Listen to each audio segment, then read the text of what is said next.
सो hello guys, आज discuss करते हैं class 12 chemistry chapter 12 NCERT solution and this chapter is haloalkanes and haloarenes. ठीक है, haloalkanes and haloarenes. ठीक है, तो इसमें हम जो डिस्कस करने वाले हैं आपके सॉल्यूशंस। ठीक है, एनसीईआरटी का पहला तो आपका एक्सप्लेनेशन दिया हुआ था पूरा, मतलब chapter wise, and after that उसमें क्या दिया हुआ था, क्वेश्चंस। ठीक है, तो उसके सारे सॉल्यूशंस हैं। ठीक है, तो इसमें बहुत सारे आईपैक नेम हैं। तो सबसे पहले तो आप पढ़िएगा बुक से कि कैसे हम किसी भी ऑर्गेनिक कंपाउंड्स का आईपैक नेम लिखेंगे, and after that you will tackle this type of problem. ठीक है, क्योंकि बेसिक आपका जब अच्छा होगा तभी आपका आप क्वेश्चन कर पाओगे। ठीक है, तो आप बेसिक पढ़िए, आप बाद में क्वेश्चन सॉल्व करिए। तो यहाँ पे बहुत सारे उन्होंने नेम दे रखा है और उसका बोला है कि आईपैक नेम आप ड्रा करो। ठीक है, तो हमने क्या किया है इसमें इस तरह से जो आपके डिफरेंट कलर से दिए हुए हैं, तो इसमें सारे आपको मिलेंगे। ठीक है, अगर कोई प्रॉब्लम आ रही है, आप समझ नहीं पा रहे हो, तब भी पढ़ने के बाद तो आप मुझसे कमेंट कर सकते हो कि सर ये क्वेश्चन नहीं आ पा रहा है। ठीक है, तो I will explain it. Okay, आप इधर देख सकते हो बहुत सारे उसमें एक्सप्लेनेशन दिए हैं कोई भी क्वेश्चंस कि ऐसा अगर होता है, जैसे सल्फ्यूरिक एसिड अगर यूज़ करते हैं तो रिएक्शन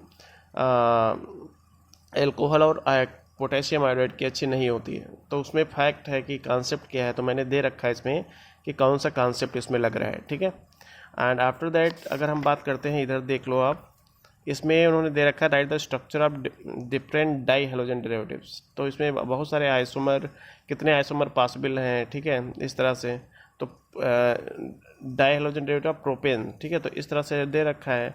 तो इसमें मैंने डिफरेंट आइसोमर्स के बना रखे हैं कि कौन कौन से स्ट्रक्चर पॉसिबल हैं। ठीक है, तो मालिकुलर फार्मूला जैसे इसमें नेम दे दिया प्रोपेन है, वरना अदरवाइज मालिकुलर फार्मूला दे देते हैं कि C3H8 के पॉसिबल स्ट्रक्चर, इसके डाई हेलोजन डेरिवेटिव से अगर रिएक्शन कराओगे तो कौन कौन से प्रोडक्ट बनेंगे। ठीक है, तो यहाँ ब्रोमीन से करा रहे हैं तो बहुत सारे प्रोडक्ट्स बने देख सकते हो। ठीक है, फिर इसमें इन्होंने पूछा है कि अगर हम क्या है among the isomeric alkane molecular formula, ये मालिकुलर फार्मूला दे रखा है, identify the one that on photochemical chlorination.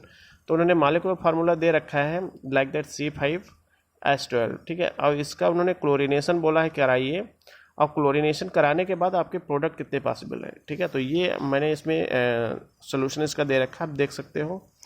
फिर क्वेश्चन 4, इसमें देखो ये तो बैक क्वेश्चंस कहीं हैं। फिर उन्होंने पूछा है द स्ट्रक्चर, इसमें बहुत सारी ऑर्गेनिक रिएक्शंस दी हैं। फ्रेंड्स, सबसे ज़्यादा जो प्रॉब्लम आती है बच्चों को ऑर्गेनिक रिएक्शन में ही आती है। तो इसमें मैंने उसमें दे रखा है कि SOCl2 अगर थायोनिल क्लोराइड ऐड कर रहे हो इन द प्रेजेंस, किससे रिएक्शन करा रहे हो, साइक्लोहेक्सेन से OH लगाओ, मतलब साइक्लोहेक्सेनॉल से करा रहे हो, तो प्रोडक्ट कौन सा बनेगा। तो ये आपको पता है क्लोरीनेटिंग एजेंट होता है, क्लोरीन देगा और OH को रिप्लेस कर देगा। ठीक है, तो OH निकल जाएगा, क्लोरीन ऐड होगा, तो ये तो आपका प्रोडक्ट हुआ। लेकिन इसके साइड में क्या क्या बनेगा, तो ये एक्चुअली क्या होता है कि थायरोनिल क्लोराइड जब भी आप ऐड करते हो तो बनता आपका SO2 और प्लस HCl निकलेगा ही निकले रिएक्शन में। ठीक है, तो ये आपको ध्यान रखना है कि SO2 और प्लस HCl बनता है कब, जब आप SOCl2 ऐड करते हो। ठीक है, और तो SN2 रिएक्शन हो जाएगी, कोई दिक्कत नहीं है। ठीक है, फिर इसमें देखो, इसमें क्या है HCl से रिएक्शन कराया है और उन्हें CH2OH बेंजाइल अल्कोहल दे रखा है। ठीक है, तो आपको पता है double bond near to CH2, ये आपका एलाइलिक पोजीशन होता है। ठीक है, और यहाँ पे जब भी कोई आपका हाइड्रोजन क्लोराइड ब्रोमाइड आप ऐड करोगे तो CH2 एलिफैटिक जो आपका sp3 हाइब्रिडाइज कार्बन है, इस पर वो अटैक करता है। ठीक है, इसको रिप्लेस नहीं करता क्योंकि ये आपका sp2 कार्बन है और यहाँ का बॉन्ड काफ़ी स्ट्रांग होता है एज कम्पेयर टू sp3, तो ये बॉन्ड रिप्लेस होता है। तो यहाँ पे देखो ये आपका प्रोडक्ट बनता है, स्टेबल प्रोडक्ट। ठीक है, यहाँ पर स्टेबल तो हम नहीं बात करेंगे, यहाँ पर सीधे बात करेंगे कि ये sp3 है तो इजीली दे देता है, और ये आपका sp2 है, ये बॉन्ड काफ़ी स्ट्रांग होता है, ये बॉन्ड काफ़ी वीक होता है। इसमें फिर इन्हें देखिए, इसमें क्या है आयोडाइड ने यहाँ पे अटैक किया और ये डबल बॉन्ड का हाइड्रोजन जो है इलेक्ट्रॉन यहाँ पे शिफ्ट हो गए। ठीक है, तो ये रिड्यूसिंग मतलब क्या, इलेक्ट्रॉन की कमी है, तो टू इलेक्ट्रॉन्स यहाँ पे ट्रांसफर हुए, तो ये कन्वर्ट हो गया, मतलब एक हाइड्रोजन दे दिया और कन्वर्ट हो गया एल्केन में। ठीक है, तो ये ध्यान रखना है आपको। ब्रोमाइड, ये आपका रीअरेंजमेंट रिएक्शन है, आयोडाइड से रीअरेंजमेंट कर लेगा ब्रोमीन। ठीक है, प्रोडक्ट बना देगा। ठीक है, NaBr का प्रेसिपिटेट बन जाता है। फिर फिर फिर आपका आता है दिस वन। ठीक है, ये आपका एल्कीन है प्लस Br2, तो ये ऐड होता है इस कार्बन से, ठीक है, क्योंकि यहाँ पे अगर आप ऐड करोगे, जैसे ब्रोमीन, कोई ब्रोमीन आया यहाँ पे, ठीक है, तो ये बॉन्ड यहाँ पे शिफ्ट होगा तो सेम प्रोडक्ट बनेगा, ठीक है। तो हम क्या करते हैं कि डबल बॉन्ड है तो यहाँ पे जोड़ दो, ठीक है, रीअरेंजमेंट ना करा के, ठीक है। तो ये भी प्रोडक्ट आप जान सकते हो, ठीक है। फिर यहाँ पे देख लिया arrange the compound in order of increase boiling point. तो इसमें क्या बॉइलिंग पॉइंट जितना ज़्यादा, इसमें देखो कॉन्सेप्ट क्या लग रहा है, डिफरेंट कंपाउंड दिए हैं, तो पहले तो स्ट्रक्चर बनाना आना चाहिए एंड आफ्टर दैट आपको आना चाहिए कि जितने ज़्यादा ब्रोमीन होंगे उतना ज़्यादा स्ट्रक्चर बल्की होता जाएगा और बॉइलिंग पॉइंट उतना बढ़ता जाएगा, ठीक है। तो मॉलिक्यूलर साइज बढ़ेगा कब, नंबर ऑफ हेलोजन आइटम जब इंक्रीज होंगे और उसकी वजह से वंडर वाल फोर्स ऑफ अट्रैक्शन बढ़ेगा और बॉइलिंग पॉइंट क्या हो जाएगा, इंक्रीज हो जाएगा, ठीक है। तो ये फैक्ट है इसमें। फिर 1 chloropropane, 1 isopropyl chloride and 1 chlorobutane. तो इसका फंडा क्या है एक्चुअली, इसमें अगर आप देखेंगे तो पहले तो स्ट्रक्चर आप ड्रा करोगे, फिर यहाँ पे मैंने दे रखा है कि ब्रांचिंग जितना ज़्यादा इंक्रीज होगा साइज उतना ज़्यादा कम होगा, और साइज कम होने से क्या हो जाएगा, ब्रांचिंग ज़्यादा बॉइलिंग पॉइंट कम, ठीक है। मतलब साइज ऑफ आइसोमर कम हो जाएगा और कम होने से बॉइलिंग पॉइंट भी क्या हो जाएगा, कम हो जाएगा, ठीक है। तो ये फैक्ट इसमें लग रहा है। तो ऑर्डर मैंने अरेंज कर दिया, देख लेना आप लोग।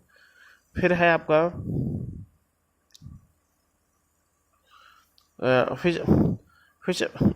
which alkyl halide from the following pair would you expect to react maximum rapidly by the SN2। तो SN2 का जो ऑर्डर होता है आपको SN1 का होता है, दिस इज SN2, तो ऑर्डर होगा 1 2 3 123, ठीक है। अगर SN1 होता तो 3 to 1 हो जाता, तो उसकी वजह से आप दौड़ो जहाँ पे प्राइमरी होगा वो ज़्यादा फास्टर होगी, तो ये आपका सेकेंडरी है, ये प्राइमरी, तो ये ज़्यादा फास्टर हो जाएगी। यहाँ पे देखिए ये सेकेंडरी है, ये क्या है, टर्सरी है, तो ये ज़्यादा फास्टर हो जाएगी।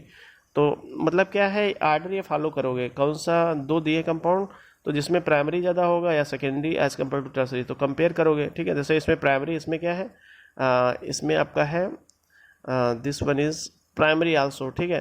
तो इसमें देखो तो यहाँ पे क्या है, बल्कि ग्रुप हो जाएगा, यहाँ पे हिंटेंस स्टेरिक हिंटेंस हो जाएगा, तो ये ज़्यादा SN2 देगा, ठीक है। तो स्टेरिक स्टेन जितना ज़्यादा होगा SN2 रिएक्शन उतना कम होगा, मतलब लेज़र स्टेन को फॉलो करेगा SN2, ठीक है। फिर हम बात करते हैं which compound undergo fast SN1 reaction, ठीक है। तो SN1 रिएक्शन एक्चुअली क्या होता है, ये फॉलो करता है ऑर्डर आपका 3 to 1, ठीक है। मतलब टर्सरी ज़्यादा स्टेबल होता है, ज़्यादा प्रीफर करेगा, तो क्लोरीन जब निकलेगा तो टर्सरी कार्बन हो जाएगा, तो ये ज़्यादा SN1 देगा एज कम्पेयर टू दिस।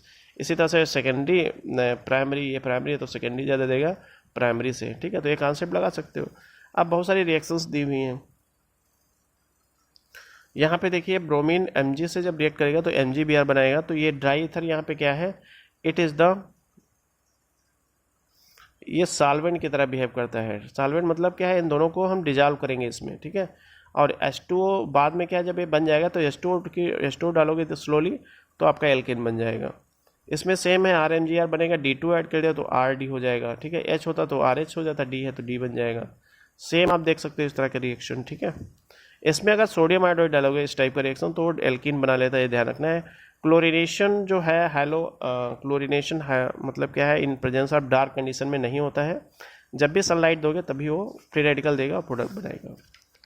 फिर हम बात करते हैं इस पर different types of IUPAC system, मतलब स्ट्रक्चर दिया है आपको, नेम उसका लिखना है, ठीक है। तो बहुत सारे टाइप्स के हैं, आप देख सकते हो। तो इसमें फोकस करना है आपका बेसिक कॉन्सेप्ट का, ठीक है। तो यहाँ तक क्वेश्चन मैंने कुछ क्वेश्चन सॉल्व किए हैं यहाँ पे, कुछ क्वेश्चन लेक्चर 2 में हम बना देते हैं, तो आपको मैं सारे क्वेश्चन सेकेंड एंड थर्ड में कवर कर दूंगा, ठीक है। So thank you for watching this video and if like this video please like.